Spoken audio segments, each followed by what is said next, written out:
It was very hard for me to figure out if it was just stress or if it was a combination of stress and new experiences and balancing kind of life and work as to why I was suffering so much. And I was so focused on doing well in my job. I just secured this great role. I didn't want to call in sick for work, and I didn't want to have time off because I was new, and no one wants to do that and be that person that's off with painful periods at the time. It was just draining. I think just engaging in that dialogue to try and get someone to take me seriously at the time. What were the responses you were getting when you went to the doctors? I think about it extremely sad because I was younger, obviously, at the time. I was advocating for myself. And I remember I looked back after my first surgery that I had, first laparoscopy for endo.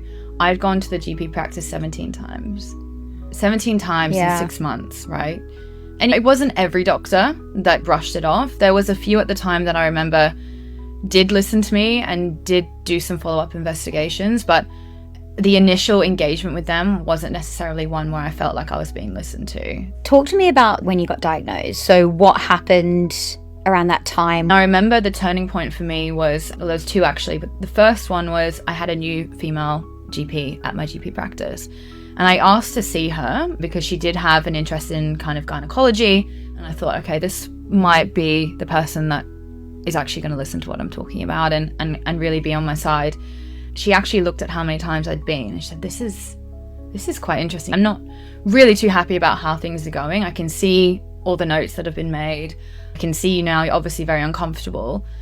I'm going to send you for some further examinations. And I think that was really a turning point for me, because it wasn't just going into the GP practice and sitting down with a doctor and explaining again what had been going on.